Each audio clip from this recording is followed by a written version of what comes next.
Hi, and welcome to Anne's Family Recipe. Today I'm making a nectarine and burrata salad.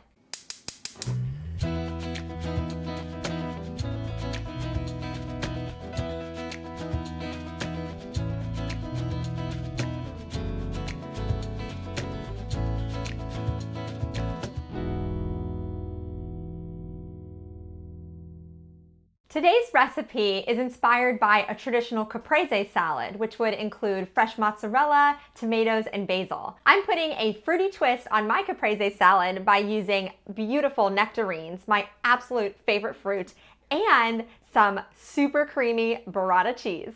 So burrata cheese is a little bit of a splurge, but I think it's going to go so well with my fruit salad tonight.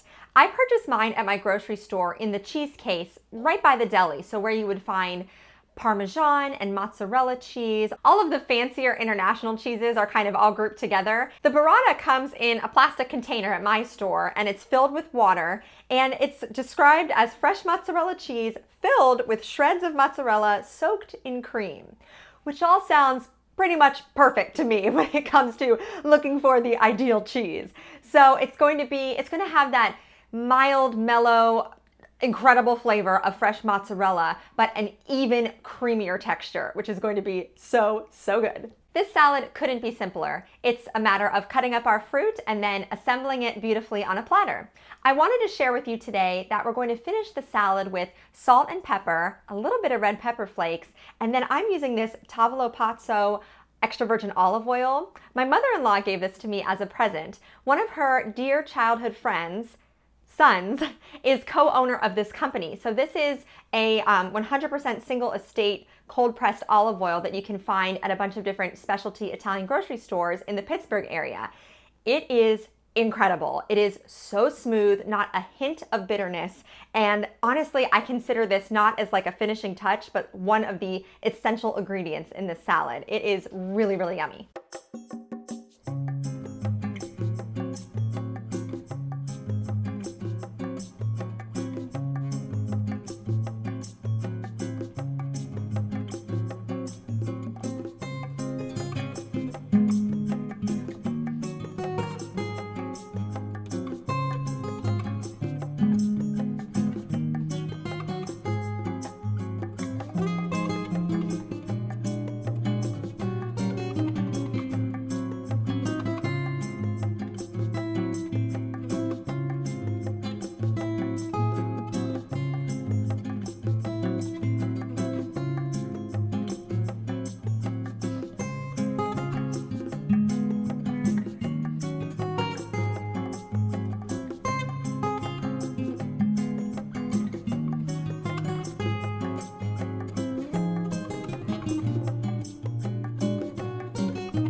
This salad is so incredibly gorgeous, and I cannot wait to give it a taste.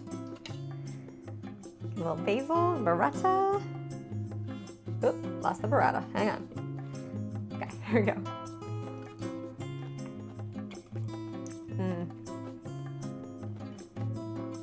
Wow. Okay, that is like restaurant quality right there. So good. Nectarines, oh my gosh, they're my absolute favorite fruit. I love them so much. If you've never had a nectarine, it's quite similar to a peach, but a peach is going to be a little bit sweeter and more mellow and almost kind of floral in flavor, and a nectarine has a little bit of a tang to it. And I love the texture of nectarine's skin too, which is kind of odd to say, but it has this really nice kind of snap and crunch to it. They are so delicious. Perfectly in season this time of year. And you could substitute in peaches if you wanted, or any kind of stone fruit like plums or apricots, or even a combination of all of them. That would be amazing. Now, I am also getting a kick of heat at the back of my mouth, and adding that little pinch of red pepper flakes really kind of bumps up the flavor and makes this a little bit unique too. Aside from the fact that you're using stone fruit instead of tomatoes, giving it a little bit of a spicy edge is a really, really nice twist. And of course, that tavolo pazzo extra virgin olive oil is really smooth and it just ties the whole salad together. You could also add some thinly sliced prosciutto, which is a salty Italian ham, and that would be really, really tasty too. Don't forget to subscribe to my channel and follow me on Instagram at Anne's Family Recipe. Thank you so much for joining me here today in my kitchen, and I'll see you again soon with another family recipe.